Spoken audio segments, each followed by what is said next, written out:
पॉन्डमैन अच्छा लगता है, लेकिन जब कोई हिंदी में बोले इसी शब्द को जोड़मैन तो अच्छा नहीं लगता। क्योंकि पॉन्डमैन अच्छा लगता है, जोड़मैन हम भी चौंक जाते हैं, ये क्या है, ये जोड़मैन क्या होता है भैया।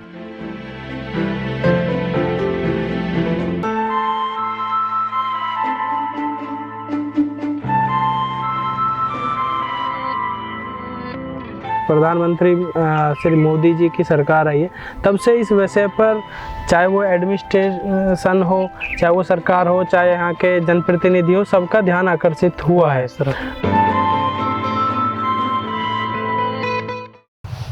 जल ही जीवन है तो सब जानते हैं, लेकिन जल किस तरह से जीवन है ये जानना है तो उन लोगों से सीखिए जो लोग पानी से दूर हो चुके हैं, जहां से पानी दूर हो चुका है।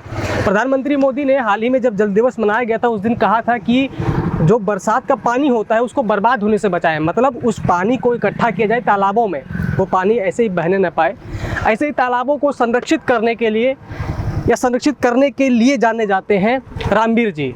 रामवीर जी आज हमारे साथ हैं, बहुत बहुत स्वागत है पर्यावरण पोस्ट पर आपका। रामवीर जी आज हैं और इस तालाब की उनके जरिए सफाई हो रही है, एक तरीके से कहें इसको पूरा से पुनः जीवित किया जा रहा है। एक बार चाहता हूं मैं कि इस तालाब की सच्चाई आप देखें कि अभी तक क्या थी और अब क्या है, उसके बाद हम रामवीर जी से जानेंगे कि किस तरह से उन्होंने तालाबों की सफाई शुरू की, आज वो किस मुकाम पर खड़े हैं, कितने तालाब सफाई उनके नाम से, कितने तालाब की सफाई उनके नाम पर दर्ज हो चुकी है और तालाब मैन या पॉन्ड मैन के नाम से इनका नाम क्यों प्रसिद्ध हुआ। सबसे पहले रामवीर जी मैं जानना चाहता हूँ कि आप पॉन्ड मैन के नाम से तो मशहूर हो गए, लेकिन ये नाम हासिल करने में कितनी मेहनत करनी पड़ी और कितना संघर्ष रहा। बिल्कुल, देखिए संघर्ष मेहनत दोनों बहुत ज़्यादा हैं, बल्कि यूँ कहें तो हमें भी नहीं पता हमने कितना काम किया है। एक तो आदमी की लिमिट होती है कि आदमी 8 घंटे काम करता है जॉब में, कोई 9 घंटे करता है, कोई 10 घंटा, बट हमने मतलब 15-15, 16-16 घंटे आज डेली हम इतना ही काम अभी भी करते हैं। हम सुबह 7-8 बजे आ जाते हैं और रात को 11-12 बजे पहुँचते हैं, तो ये डेली का रूटीन है। और यही काम हम जब जॉब करते थे तो 8 घंटे बाद घर की तरफ देखने लगते थे कि अभी 8 घंटे पूरे होने वाले हैं, चलो घर चलते हैं। लेकिन इस काम में बड़ा मज़ा आता है। हमें रात को 10 की जगह 12 बजे भी भेजा जाएगा तो हमें मज़ा आता है। हम ये लगता है कि 2 घंटे और हो सकता था अभी काम, तो ये था। और जो हमारा हम जैसे युवाओं की एज में जो लड़के हैं हमारे साथ के हैं, जिस उम्र में वो एंजॉय कर रहे हैं, नैनीताल घूम रहे हैं, बहुत अच्छी अच्छी जगह, हम उनका सेल्फी देखते रहते हैं। उस टाइम पे हम सेल्फी विद पॉन्ड लेना सिखा रहे हैं अपने हम उम्र लड़कों को। उस टाइम पे हम तालाबों में घुसकर सफाई कर रहे होते हैं। तो अभी देखेंगे हमारे साथ के जो क्लासमेट्स थे कॉलेज में, तो वो कोई चाइना गया हुआ है, कोई दुबई है, जॉब मतलब सब अच्छे अच्छे पोस्ट पे हैं। आप यहाँ क्यों अटक गए? हम यहाँ पर अटक गए हैं अपने पैशन की वजह से।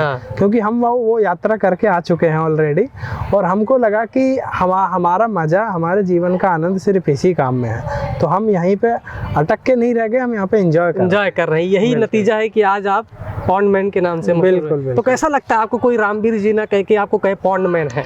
बड़ा अच्छा लगता है, क्योंकि पॉन्ड मैन के पीछे बहुत सारी कहानियाँ हैं, बहुत सारी अलग अलग लोगों की डेफिनेशन है। अगर पॉन्ड मैन अच्छा लगता है, लेकिन जब कोई हिंदी में बोले इसी शब्द को जोड़मैन तो अच्छा नहीं लगता। क्योंकि पॉन्ड मैन अच्छा लगता है, जोड़मैन हम भी चौंक जाते हैं, ये क्या है, ये जोड़मैन क्या होता भैया। तो वो है पॉन्ड मैन। क्योंकि अभी एक मूवी आई होगी पैडमैन, है ना, अक्षय कुमार जी ने उसमें रोल किया था, तो हम भी सपनों में खो जाते हैं उसी पैडमैन मूवी के कि ऐसी कोई मूवी है। हालांकि अभी एक कनाडा बेस्ड डायरेक्टर से इस बारे में बात भी हुई थी हमारी लास्ट ईयर कि हम एक मूवी बनाना चाहते हैं पॉन्ड मैन नाम से, तो वो अभी किसी नतीजे पर अभी उतनी ज्यादा पहुंची नहीं, लेकिन उम्मीद है कि बहुत जल्दी आप पॉन्ड मैन मूवी इंडिया के सिनेमा घरों में देखने को, जो कि आप पर बेस्ड होगी। बिल्कुल। अरे वाह, बहुत बहुत शुभकामनाएं दर्शकों के लिए। मुझे लग रहा है पहली बार आप ये चीज बता रहे हैं। बिल्कुल, हाँ, पहली बार हम डिस्क्लोज नहीं करते, आज पहली बार डिस्क्लोज हुआ कि आपके ऊपर एक मूवी बनने वाली है। तब बात करते हैं ऐसे तालाबों की। तालाब चुनौतियां तो बहुत सारी आती हैं। सबसे पहले कि कौन से तालाब को साफ करना है, फिर उसके बाद उसके जो लीगल प्रोसीजर होते हैं, बिल्कुल। नगर पालिका हो गई, नगर आयुक्त हो गए, या फिर स्थानीय लोग हो गए, तो चुनौतियाँ किस तरह की आती हैं और कैसे इन तालाबों को आप साफ सफाई देखो, करके एक अंजाम तक पहुंचाते हैं? इसका एक प्रोसीजर होता है। ऐसा नहीं है कि हम जिस तालाब को चाहें उसको जाके सफा कर दें और जिसको चाहे उसको रिवाइव कर लें, ऐसा बिल्कुल नहीं है। तालाब पहले लोग खुद हमसे आके तो कुछ तालाबों के लिए रिक्वेस्ट करते हैं कि ये तालाब है, अगर आप इसको कर सकें तो बड़ा अच्छा रहेगा। कुछ ऐसे तालाब हैं कि वहाँ पे नगर निगम या फिर नगर आयुक्त या फिर नगर पालिकाएं खुद प्रपोज करती हैं कि आप अगर इसको कर पाएं तो बड़ा अच्छा रहेगा, तो वो होता है। दूसरा, किसी भी काम को करने के लिए एक फंडिंग भी चाहिए, है ना। वो हम बिना फंडिंग के लिए, बिना पैसे के तो घर से तालाब तक नहीं पहुंच पाएगा कोई भी, उसके लिए भी सीएनजी या पेट्रोल लगता है। तो वो सारी चीज़ें होते हैं कि फिर एक फंडिंग सपोर्टर ढूंढना पड़ता है। कई मामलों में वो खुद डिस्ट्रिक्ट एडमिनिस्ट्रेशन होता है, नगर पालिका, नगर निगम होता है। ज़्यादातर में हमें CSR सपोर्ट हमें मिलता है। डिफरेंट कॉर्पोरेट जो होते हैं वो अपना कॉर्पोरेट सोशल रेस्पॉन्सिबिलिटी के तहत सपोर्ट करते हैं। उसके बाद फिर एक डिस्ट्रिक्ट एडमिनिस्ट्रेशन से या वहाँ से एक NOC हमें लेनी पड़ती है, क्योंकि तालाब रिवाइव हम कर रहे हैं लेकिन ऑनरशिप अभी भी सरकार की है, ऑनरशिप अभी भी ग्राम पंचायत की है, नगर पालिका की जो जिसकी भी है। तो उनसे हम एक NOC लेते हैं कि हम ये तालाब कर रहे हैं, यदि आपको कोई ऑब्जेक्शन ना हो तो वो एक नो ऑब्जेक्शन सर्टिफिकेट हमें देते हैं। और उसके साथ देते हैं कि हमें एक सपोर्टिंग लेटर कि आप ये तालाब करिए, उसमें जो भी एडमिनिस्ट्रेटिव सपोर्ट होगी, आपको कोई परेशान कर रहा है, आपको नहीं पता कितना तालाब है, कितना था, उस पर एंक्रोचमेंट है, तो वो सारी चीज़ें सपोर्ट में वो देते हैं हमें। बाकी हम फंडिंग जो है वो कॉर्पोरेट से और कई मामलों में फिर नगर निगम या फिर डिस्ट्रिक्ट एडमिनिस्ट्रेशन। पॉन्डमैन बनने से पहले, तालाबों की सफाई करने से पहले आप क्या थे? बहुत सारी चीज़ें पब्लिक प्लेटफॉर्म पे मौजूद भी है, लेकिन आज चाहते हैं कि एक बार फिर से आप उन चीज़ों को दोहराएं कि कैसे इस तरफ आपका झुकाव हुआ, बचपन कैसे बीता, फिर शुरुआत कहाँ से हुई, फिर इस तरफ रुचि कहाँ पे आकर? बिल्कुल, देखिए, पॉन्डमैन बनने से पहले तो हमें उससे पहले एक स्टूडेंट थे, और जब स्टूडेंट थे ग्रेजुएशन के तो तब इस तरह की एक्टिविटीज़ की तरफ रुझान हुआ कि क्यों ना अपने गाँव में छोटी छोटी एक्टिविटीज़ की जाएँ। लेकिन वो था जो कीड़ा था, वो फिर बड़ा होता चला गया, तो फिर पता चला कि एक्टिविटीज से काम नहीं चलेगा, तो ग्राउंड पे जाके कुछ करना पड़ेगा। लेकिन उसी टाइम पे हम उतना फैमिली से तो मजबूत नहीं थे कि हम शुरू से ही कर लें। घर का खर्चा भी चलाना है, शादी भी बचपन में ही हो गई थी, तो वो सारी चीज़ों को भी ध्यान में रखना था। तो जॉब भी किया और जॉब के साथ साथ ये किया। लेकिन जब हमें लगा कि अब एक सस्टेनेबल बन गया है कि जॉब छोड़ भी दे तो काम चल सकता है। जॉब भी अच्छी खासी थी आपकी? बिल्कुल, हमारी एक मल्टीनेशनल कंपनी में जॉब थी, तो वो छोड़ के फिर हम इस पूरी तरह से तभी से इसमें है। तो कभी ऐसा भी दिन आता है कि फिर से जॉब ज्वाइन करने का मन करता है जब जेब में पैसे नहीं होते, क्योंकि उस टाइम तो सैलरी आ जाती थी 31 तारीख को, लास्ट में 30-31 में। लेकिन अब पता नहीं, कई बार 1-2 महीने खाली खड़े रहते हैं हम, कोई प्रोजेक्ट नहीं होता। प्रोजेक्ट तो होता है, मतलब फंडिंग नहीं मिलती है कहीं से, तो वो होता है। उसके बाद हम ये कई जगह, हमने एक जगह नहीं 2 जगह हमने कंपनियों में जॉब की, लेकिन अब एक सेल्फ सस्टेनेबल है, हम काम भी करते हैं और उससे अपना घर भी चला लेते हैं। कितने लोगों की टीम इस तरह के कामों में आपकी लगी हुई? हमारा देखो स्थाई वॉलंटियर्स, कई तरह के वॉलंटियर्स टीम मेंबर होते हैं। जो स्थाई सुपरवाइजर है, कोई अकाउंट देख रहा है, कोई कुछ कर रहा है, तो ऐसे हम 12 लोग हैं जो सेहत की एक टीम है, परमानेंट टीम है। बाकी फिर सुपरवाइजर्स हैं, तो वो हर तालाब पे एक सुपरवाइजर रहता है, और बाकी फिर वॉलंटियर्स है, बाकी फिर लेबर है। तो इस तरह से अगर सारे लोग जो तालाबों में समय इन्वॉल्व है वो कैसे में 150-200 लोग हैं। अच्छा, एक चीज़ सभी लोग जानते हैं कि जब कोई एक अच्छा खासा जॉब कर रहा हो, एक अच्छे पद पे किसी कंपनी में लगा हो, अच्छी खासी सैलरी भी ले रहा हो, अचानक से घर पे आके कहे कि मैं अब जो है जॉब छोड़ के तालाब की सफाई करना चाहता हूँ या इस तरह के कामों में लगना चाहता हूँ, तो अजीब सा रिएक्शन घर से आता है। तो मैं जानना चाहता हूँ कि उस समय जब आप आके अपने घर पे भी ये बताए होंगे कि अब मैं ये करना चाह रहा हूँ या इसकी शुरुआत करने जा रहा हूँ, तो किस तरह का रिएक्शन? पहली बात तो ये है कि बहुत दिन तक तो बताया ही नहीं था। हम बहुत दिन तक ऐसे ही जाते थे। सुबह मतलब उसी टाइम पे जाते थे कि किसी को शक ना हो कि हमने जॉब छोड़ दिया, उसी टाइम पे जाते थे और उसी टाइम पे वापस आते थे। लेकिन कंपनी के बजाय हम तालाबों पे जाते थे, हम मीटिंग्स में जाते थे। हमारे एक मित्र का ऑफिस था जो इसी फील्ड में थे, तो उसमें जाते थे। तो लेकिन और उसी टाइम पे जाके, लेकिन अब कब तक जाते वो, है ना, 10-15 दिन, महीना 2 महीने थक चुके थे वो कि ऐसे जाएं कहीं झूठ बोल के। तो फिर धीरे धीरे बताना शुरू किया कि अब मज़ा नहीं आ रहा है। एकदम से नहीं बताया कि जॉब छोड़ दिया है, तो उनको बताया कि मज़ा नहीं आ रहा है, सैलरी कम है, स्टेप बाय स्टेप, जब कि वो खुद ही कह दे कि जॉब छोड़ दो। तो तब एक दिन हमने फिर बोल दिया कि देखो, वो भी कहने लगे अब तुम परेशान हो, मान कि हम जॉब छोड़ रहे हैं, परेशान आ चुके हैं हम, तो हमने जॉब छोड़ दिया। छोड़ चुके थे महीने हाँ, छोड़ तो हम कई महीने पहले छोड़ चुके थे। तो फिर उन्होंने कहा कि अब क्या, मन के अब दूसरी जॉब ढूंढेंगे हम। तो फिर जॉब ढूंढने के बहाने से जाते थे। तो ये था कि देखिए, हमारा फैमिली एक बहुत किसान फैमिली है और हम पहले सदस्य हैं जो 10वीं पास किए हैं। अच्छा सर। तो हमें एकदम से बताना बहुत बुरा लगता, क्योंकि उन्हें, मेरे मम्मी पापा को यही लगता है कि हमने बहुत पढ़ाया है तो इसीलिए पढ़ाया कि अच्छी जॉब करे वो, और उन्हीं को अगर ये एकदम से सुनने को मिले कि लड़के की जॉब छूट गई तो हो सकता है उनको बहुत बुरा सदमा पड़े। तो इसलिए हमको स्टेप बाय स्टेप में सारी चीज़ें बतानी पड़ी। तो वो अभी तक भी जोर देते रहे कि आपको जॉब ज्वाइन कर लो बेटा, जॉब ज्वाइन कर लो। दूसरा, हम ये थोड़ा सस्टेनेबल हमारा प्रोजेक्ट बना, तो हम यही बोलते थे कि हम देखो, आप इसको एक तरह से जॉब ही समझिए, हम कुछ ऐसा कोई गलत काम नहीं कर रहे हैं। तो घर वालों का कंसर्न हमेशा यही रहता है कि देखो, कुछ भी करो गलत नहीं होना चाहिए, है ना?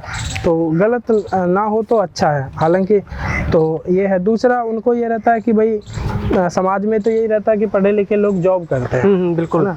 तो दूसरा, जब इसको देखो, अगर आप एक अच्छी फैमिली से हैं, आप एक पढ़े लिखे हैं, तो आप जानते हैं, तो आपको समझ में आता है कि पॉन्ड रिवाइवल एक सब्जेक्ट होता है ना। ये लोग IIT में भी पढ़ते हैं इसको, M.Tech करते हैं इस सब्जेक्ट पे। बिल्कुल। लेकिन जब आप गांव में इसी बात को लेकर चलेंगे कि झोड़ साफ करता है, तो झोड़ साफ करता है, ऐसा लगता है जैसे नाली साफ करता है। तो जैसे अब घर वालों को कोई बताए, उनसे कोई पूछे, जी मैंने सुना तुम्हारा लड़का झोड़ साफ करता है, तो उनको बुरा लगता है ना, क्योंकि गाँव में झोड़ साफ करना मतलब जैसे नाली साफ करना। तो वो थोड़ा चीज़ें हैं। तो आज अगर कहता है कोई कि हमारा बेटा घोड़ साफ करता है, वो तो अभी भी नहीं बताते हैं झोड़ साफ करता अभी भी नहीं बताते? नहीं बताते हैं किसी को। वो कहते हैं उसकी एक कंपनी है, वो इस तरह से तालाब खोदता है, तालाब खोदता उसी चीज को घुमा फिरा के बताते हैं। अच्छा, कितने तालाबों की खुदाई आपके नाम पे या पुनर्जीवित करना आपके नाम पर अब तक दर्ज हो चुका है? देखो, कुछ ऐसा होता है, कुछ डायरेक्ट होता है, कुछ इनडायरेक्ट होता है। कुछ तालाब ऐसे भी होते हैं कि आप अपना जिले में रह रहे हैं कहीं पे बिहार में, और आपने मोटिवेट होके, हमने फोन पे आपको मोटिवेट किया है ना, हमने आपको इतना मोटिवेट कर दिया कि आपने काम शुरू कर दिया अपने पैसे से या किसी से पैसे अरेंज करके, तो वो फिर पूरा क्रेडिट देते हैं कि आपकी वजह से ये तालाब हम कर पाए हैं। वो तो हो गया इनडायरेक्टली, है ना। एक होता है कि हमने कंसल्टेंसी दिया है। अब बहुत सारी कंपनीज हैं, उनके पास पैसा है, सब कुछ है, लेकिन नहीं पता कैसे करना है। तो अपना एक्सपीरियंस जो हमने गेन किया है, तो उससे हम उनको कुछ होता है कि हम खड़े होकर खुद रिवाइव करवाते हैं। तो इस तरह से आप जानेंगे तो करीबन 40 से ज़्यादा तालाबों को हमारा कंट्रीब्यूशन है। बट जिनको हमने खुद रिवाइव किया है वो लगभग अभी 25 से 30 तालाब है। 25-30 है। पहला तालाब कौन सा था और कैसा एक्सपीरियंस रहा उसका आपको जब किए, तो आपको कैसी फीलिंग आई? पहला तालाब तो हमारे गांव के पास ही था, डाबरा गांव में, और उसको हमने पूरी तरह से रिवाइव नहीं किया था, सिर्फ क्लीन ड्राइव किया था, साफ सफाई की थी। लेकिन जब पता चला कि क्लीन ड्राइव से काम नहीं चलेगा तो और भी कर सकते हैं, तो फिर कॉर्पोरेट से हमको सपोर्ट मिला। पहली सपोर्ट के लिए हमें 5-6 महीने बहुत, एक कंपनी से दूसरी कंपनी, एक NGO से दूसरी बहुत, लेकिन 6 महीने बाद सपोर्ट मिला, उसके लिए एक फंड मिला। उसके बाद से फिर हमको कंटिन्यूस मिलने लगा। तो उसमें हमें पता चला था कि वही तालाब हम 2 से 2.5 लाख रुपए में कर दिए वही, लेकिन उसी तालाब का अगर जो गवर्नमेंट के इंजीनियर्स ने बताया था वो 60 से 65 लाख रुपए का बजट बना रखा था। अच्छा। तो उनको बड़ा धक्का लगा कि हम जो इतना पैसा खर्च करने वाले थे वो 2-2.5 लाख में कर गए वो काम। तो तब से हमें बहुत सपोर्ट मिलने लगा, लोग अलग अलग बुलाने लगे कि यहाँ पे भी करिए, यहाँ पे भी करिए। तो तब से काम बढ़ता जा रहा है। तो इस तरह से चर्चा में आज कैसे आए, कब आपको लगा कि हाँ कुछ लोग मुझे अब जानने लगे, पूछना चाहते हैं मुझसे, कुछ सवाल भी लेना चाहते हैं, कुछ इंटरव्यू के लिए भी अप्रोच कर रहे हैं, तो ये सब कब शुरू हुआ? देखो, वो तो जैसे ही तालाब हुआ, 1-2 जो स्थानीय मीडिया होती है, दैनिक जागरण, अमर उजाला है, बहुत सारे अखबार और भी छोटे अखबार होते हैं, तो वो सारे उन्होंने बहुत मदद की है कि वो गांव में जाके तालाबों का फोटो लेके उन्होंने पहुंचाया है। उसके बाद सोशल मीडिया तक पहुंचा, उसके बाद इंटरनेशनल मीडिया तक पहुंचा। तो उसके बाद तो काफ़ी देश विदेश से मीडिया वाले आते जाते रहते हैं इंटरव्यू लेने के लिए, घर पे भी जाते हैं। कई लोग बिना पूछे घर पे पहुंच जाते हैं, ढूंढते ढूंढते गूगल पे, तो उनको पता चलता है कि वो पूछते हैं, फिर पॉन्डमैन नाम से पूछते हैं तो कोई नहीं मिलता है उनको, फिर वो देखते हैं रामवीर से तो फिर वो पहुंच जाते हैं, हमें पता चलता है कि कोई आया था। जिनको नंबर नहीं मिलता है वो एड्रेस मिल जाता है, एड्रेस मिलता है नंबर नहीं मिल जाता है। तो लेकिन ये है कि अभी अब वो इस स्थिति है कि अगर गूगल पे आप नाम लिखेंगे तो सब चीज़ आ जाती है, तो वो फ़ोन पे ही संपर्क कर लेते हैं। तो हम किसी को घर ना ऑफिस तो हमारा कोई है ही नहीं, है ना। और तालाब है तो हम सबको आपकी तरह तालाब पे बुला के जो भी कवरेज होती है, तालाब भी एक तरीके से ऑफिस ही है। बिल्कुल बिल्कुल, यही ऑफिस बन गया है। तो इतने बड़े तालाब, इतना बड़ा तालाब है ये, इसको कैसे अभी आगे का प्लान कैसा है इसको दोबारा से जीवित करने का? जिस तरीके से हमने दिखाया आपको कैमरे में, आपको दिखाया कि किस तरीके से कूड़ा पड़ा हुआ है यहाँ का, लगता है जैसे कि सब लोग कूड़ा लाके प्लास्टिक का पूरा यहीं पर फेंक रहे हैं आगे, जैसा कि हमने देखा। तो इन चीज़ों को कैसे हटाया जाए, क्योंकि ये तालाब एक तरीके से पूरा दोबारा से आप जीवित कर रहे हैं, इसमें क्या क्या प्रोसीजर होने वाला है कि ये तालाब फिर से? देखो यहाँ के ज़्यादातर तालाबों में यूट्रोफिकेशन की वजह से जलकुंभी और कूड़ा बहुत ज़्यादा है, तो पहले तो वही हटाई जाती है मैनुअल मशीन की मदद से, उसके बाद से डीवाटरिंग की जाती है, उसके बाद से नीचे जो फिर से गंद निकलेगी उसको हटाया जाता है। तो इस तरह से स्टेप बाय स्टेप में होता है। लेकिन जब करते हैं तो ये जलकुंभी की वजह से उसमें बहुत सारी अंदर गाय भैंसें फंसी हुई निकलती है, जो एक बार फंस जाता है पशु वो निकल नहीं पाता है, तो हमें बहुत सारे कंकाल भी निकलते हैं। तो हम चाहते हैं कि हम सोचते हैं कि अब ये साफ़ करने से बहुत सारे जानवरों की जान बच जाती है, बहुत सारी गाय भैंसों की जान बच जाती है। दूसरा, तालाब देखने में अच्छा लगता है, और तीसरा, ग्राउंड वाटर रिचार्ज होना शुरू हो जाता है। अभी आप बारिश में आएंगे तो ऐसे तालाबों के आसपास सड़कों पे आपको 2-2, 3-3 फीट पानी मिलेगा, क्योंकि तालाब की कैपेसिटी है नहीं उसको रिचार्ज करने की, वो भर चुका है, पानी सड़ रहा है उसमें। तो हम चाहते हैं कि उनकी कैपेसिटी बढ़े और रिचार्ज हो पानी। तो उसके लिए पूरा तालाब सुखा के फिर नीचे से बिल्कुल बिल्कुल जो प्लास्टिक के कण होते हैं या जो प्लास्टिक की पन्नियाँ होती है उसको निकाल कर फिर दोबारा से इसको रिचार्ज किया जाता है। तो अभी तक 40 तालाब जैसा क्या बताया आपका कंट्रीब्यूशन है। बिल्कुल हाँ। और ये लड़ाई अभी तक आगे जारी रहेगी। तो ये तो गाजियाबाद ग्रेटर नोएडा तक सीमित नहीं है। नहीं, देखो ऐसा कोई टारगेट भी नहीं था कि 30, 40, 10, 20 कितना करना है, और ना अभी कोई टारगेट अभी फिक्स हुआ है। बट ये है कि जब तक मौका मिलता रहेगा काम करते रहेंगे। दूसरा, अभी सीमित कहीं तक भी नहीं है ये। अभी हम बहुत जगह से कॉल आता है, साउथ इंडिया से आता है, विदेशों से भी आता है कॉल कि हम उनका मदद करें, लेकिन अभी उतना टाइम भी नहीं है और इतने रिसोर्सेज भी नहीं है कि हम फट से कहीं भी पहुंच जाएं। अभी उतनी बड़ी टीम भी नहीं है कि हम यहाँ से साउथ इंडिया शिफ्ट हो जाएंगे 1 साल के लिए, वहाँ काम करेंगे, यहाँ टीम संभाल लेगी। अभी वो स्थिति है कि हमें खुद ही रह के काम करना पड़ता है। काम करते करते हाँ एक दिन टीम बन जाएगी हमारी, तब हम वो सोचेंगे कि हम दूसरे देशों में जाके या फिर दूसरे स्टेट्स में रह के काम करें। हालांकि अभी भी कई स्टेट्स में काम कर रहे हैं हम। तो इस काम को सरकार ने आपके काम को किस तरह से लिया है अभी तक? देखो, सरकारी अधिकारी बहुत अप्रिशिएट करते हैं और कई अवार्ड भी सरकार से प्राप्त हुआ है, और वो जो उनके हाथ में सपोर्ट होती है वो भी करते हैं। जैसे यहाँ पे नगर निगम, गाजियाबाद नगर निगम सपोर्ट कर रहा है, कई जगह वो एनओसी देकर सपोर्ट करते हैं, कई जगह वो एंक्रोचमेंट हटवा के सपोर्ट करते हैं। तो सरकार का और कॉर्पोरेट्स का आपको अप्रिशिएशन मिला अभी गवर्नमेंट की तरफ से? हाँ बिल्कुल, देखिए यही अप्रिशिएशन हमारे लिए काफ़ी है कि वो हमारे तालाबों को रिवाइव करने में सपोर्ट करते हैं। बिल्कुल। अभी कुछ दिन पहले ही जैसे कि हमने चर्चा की, प्रधानमंत्री मोदी ने इस चीज़ को लेकर गंभीरता से सोचते हैं कि किस तरह से पानी का वेस्टेज को रोका जाए। अब तालाबों पर काम कर रहे हैं, तालाबों से ही एक तरीके से देखा जाए तो ग्राउंड वाटर रिचार्ज हो रहा है, और उसी से फिर हम पानी निकाल के पीने के लिए यूज़ करते हैं। पानी की बर्बादी भी आज बड़ी मात्रा में होती है, तो इसके लिए कोई संदेश, कोई बात आप कहना चाहेंगे? बिल्कुल, देखिए बर्बादी तो होती है। अभी हम सरकार को हर बात के लिए ब्लेम नहीं कर सकते कि तालाबों में इतना पानी भरा है वो सफाई नहीं कराते, क्योंकि पानी तो हमारा ही आके इकट्ठा हुआ है। वो हम गांव में देखते हैं कि 1 गिलास पानी भी चाहिए होता है तो भी समरसेबल पंप चला देते हैं और पूरी रात चलता रहता है फिर वो। तो वो हमारी गलती है।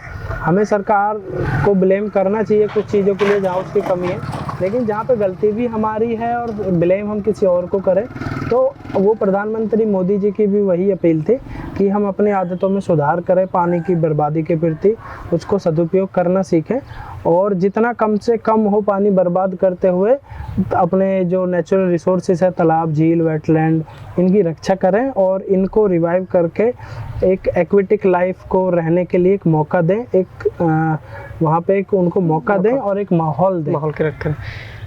तो आज घर में सबको पता चल गया है कि आप जो है तालाबों की सफाई करवाते हैं।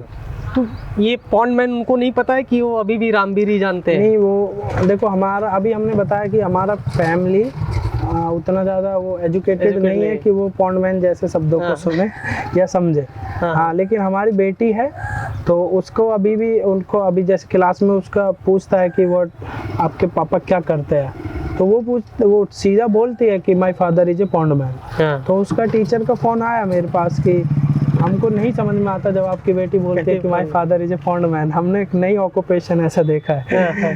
तो हमने उनको बोला कि पॉन्ड मैन वो इसलिए बोलते हैं कि हम तालाब साफ करते हैं, और उनको प्राउड भी फील हो रहा है कि हमारा पापा का वो आता है अखबार में, टीवी में, तो अच्छा ही काम करते हैं। ये तो घर वाले भी देखते होंगे तो बिल्कुल खुश होते हैं वो कि चलो वो इंजीनियर नहीं रहे तो कम से कम तालाब भी साफ करे, अच्छा है। बिल्कुल, और उससे एक नाम भी है, यस, सब कुछ है, बिल्कुल जरूरत है। तो ये रही एक तालाब की बात। अभी इसके बाद हम चलेंगे दूसरे तालाब पर और वहाँ भी देखेंगे जहाँ पर अभी काम चल रहा है, वहाँ पे ग्राउंड रिचार्ज करने के लिए उसकी खुदाई की गई जैसा आपने बताया।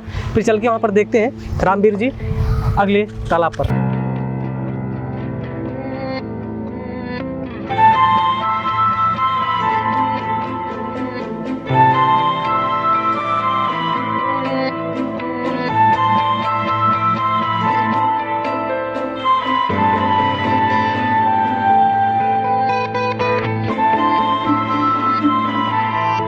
तो तालाबों के भ्रमण करते करते हम इस तालाब पर भी आ चुके हैं जिसे रामवीर तंवर जी की ही टीम ने इसको तैयार किया है।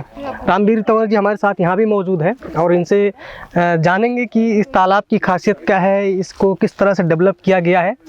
बिल्कुल, देखिए झाड़ियों से भरा हुआ या फिर कबाड़े से भरा हुआ मात्र एक गड्ढा था यहाँ पे, लेकिन डॉक्यूमेंट्स में तालाब की जमीन थी अच्छी खासी।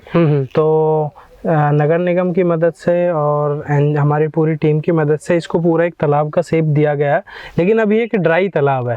और इसको हमने यूज किया, बनाया है या रिवाइव किया है मानसून को देखते, मानसून के लिए। तो अभी 2-3 महीने बाद मानसून आ जाएगा, तो उस समय पे बारिश का पानी कहाँ जाएगा। तो इसी तालाब में आसपास के खेतों में हमने पाइप डालेंगे, इसमें अभी काम पूरा हुआ नहीं है, तो पाइप डाल के वो है कि खेतों में जो बारिश का पानी इकट्ठा होगा वो पूरा यहाँ पे आके इकट्ठा हो जाएगा। तो जो बारिश का पानी बह के नालों में ना जाए, वो सीधा तालाब में आए, उसके उद्देश्य से तालाब को बनाया गया। अच्छा, अभी कुछ दिन पहले ही जल दिवस, विश्व जल दिवस मनाया गया। उस दिन प्रधानमंत्री मोदी ने ऐसे कई लोगों से बात की जो लोग पानी को संरक्षित कर रहे हैं। उन्होंने लोगों से अपील भी की कि इस तरह से तालाब बनाए जाए, यानी कि वर्षा जल को संचयित किया जाए, उन्हें रोका जाए, बचाया जाए। तो क्या ये इस तरह के अभियान उससे प्रेरणा से लिए बनेंगे या उससे पहले से ये काम शुरू? बिल्कुल, देखिए काम तो हम 2015-16 से ये कर रहे हैं तालाब, उससे पहले से हम जागरूकता अभियान पे काम कर रहे थे इसी विषय पर। लेकिन जिस तरह से भारत में एक जल शक्ति मंत्रालय का जब से गठन हुआ है और प्रधानमंत्री श्री मोदी जी की सरकार आई है, तब से इस विषय पर चाहे वो एडमिनिस्ट्रेशन हो, चाहे वो सरकार हो, चाहे यहाँ के जनप्रतिनिधि हो, सबका ध्यान आकर्षित हुआ है इस तरफ। हाँ बिल्कुल, हमें इतना फर्क पड़ा है कि पिछली बार सरकार से पहले हमें कई बार तालाबों को रिवाइव करने के लिए सरकारी दफ्तरों के चक्कर लगाने पड़ते थे मात्र एक एनओसी लेने के लिए। लेकिन जब से आया है और प्रधानमंत्री जी ने थोड़ी सी सख्ताई की है तालाबों के बारे में, तब से खुद अधिकारी हमारे पास आते हैं कि आप एनओसी ले लीजिए लेकिन तालाब रिवाइव कर दीजिए। तो ये है, अब मामला उल्टा हो गया है, हमें भी बड़ी आसानी होती है। अब चाहे वो अधिकारी हो या कोई भी जनप्रतिनिधि हो, समझते हैं इस मुद्दे को। हाँ, तालाब वाला जो प्रधानमंत्री जी ने कहा है, तो वो समझ गए हैं इस मुद्दे को। हमारे लिए काम करना बहुत आसान हो गया है। आसान हो गया। तो यही काम आज से 4-5 साल पहले करते तो कितनी लड़ाई झगड़े हो जाते थे। आज भी ये सब करने में आपको मुसीबत तो सामना करना पड़ता है। देखो, मुसीबत का तो बहुत आज भी सामना करना पड़ता है। मैं ये नहीं कहूँगा कि मोदी सरकार आने से पूरी दुनिया बदल गई है। आज भी बहुत सारी मुश्किलें हैं। आज भी गाँव के लोगों ने तालाब को कब्जा हुआ है। आज भी बहुत सारे सरकारी अधिकारी हैं जो आनाकानी करते हैं, है ना। आज भी हमें कई बार तालाब तक पहुंचने के लिए रास्ता बनाना पड़ता है, लोगों ने तालाब के रास्ते कब्जा लिए हैं। आज भी ऐसा है कि तालाब 5 बीघे का है कागजों में, लेकिन मौके पर सिर्फ 1 बीघे का है। तो वो सारी समस्याएं आज भी हैं। और आज भी कुछ भ्रष्ट अधिकारी हैं जो तालाब के काम में भी चाहते हैं कि उनको 2 रुपए की कमाई हो जाए। तो वो सारी चीजें हैं, लेकिन मैं कहूँगा कि फिर भी बहुत बदलाव आया है। काम हमारा जितना, अगर हमें उस एफर्ट्स पहले करना होता था, उसका आधा रह गया है। अच्छा, एक चीज़ और है कि हम सभी जानते हैं कि ये तालाब है, तालाब में पानी भरा जाता है, बहुत महत्वपूर्ण है तालाब। लेकिन आंकड़ों की बात करें तो इस हिसाब से देखा जाए तो दिल्ली एनसीआर के आसपास का जो क्षेत्र है वहाँ का पानी बहुत तेज़ी से नीचे जा रहा है। लगभग ना देखा जाए तो कम से कम 3 मीटर यानी कि 10 फीट के आसपास ये पानी हर साल कम होता है। बिल्कुल। तो ये तालाब उसमें एक महत्वपूर्ण भूमिका निभा सकते हैं। इस पर आपका क्या कहना है? बिल्कुल, देखिए अगर आप पहले थोड़ा सा फ्लैशबैक में चले जाए हमारे टाइम में, तो ग्राउंड वाटर रिचार्ज होने के सबसे अच्छे स्रोत क्या थे? तालाब ही थे। आज भी तालाब ही हैं। चाहे आज हम आर्टिफिशियल रेन वाटर हार्वेस्टिंग बना रहे हों, लेकिन आज भी सबसे अच्छा रेन वाटर हार्वेस्टिंग का स्रोत तालाब ही है। आप पहले देखते होंगे तालाबों में लबालब पानी रहता था। पहले ग्राउंड वाटर इतनी तेज डिप्लीट नहीं हो रहा था क्योंकि तालाब पानी रिचार्ज करने के काम कर रहे थे। अभी तालाबों ने अपना वो काम करना बंद कर दिया है, या तो उनका कैचमेंट एरिया पूरा खराब हो गया है, या उसमें पूरा नीचे जाके प्लास्टिक जम गया है, पूरा गार्बेज जम गया है, वो रिचार्ज करने का काम बंद कर दिया। तो तालाब तो सबसे महत्वपूर्ण थे और सबसे महत्वपूर्ण है, लेकिन वो अनुपम मिश्र जी की एक लाइन है, एक किताब है कि आज भी खड़े हैं तालाब। लेकिन तालाब, मैं वही रिपीट करना चाहूँगा कि तालाब आज भी खड़े हैं, बस उनको हमारे सपोर्ट की ज़रूरत है।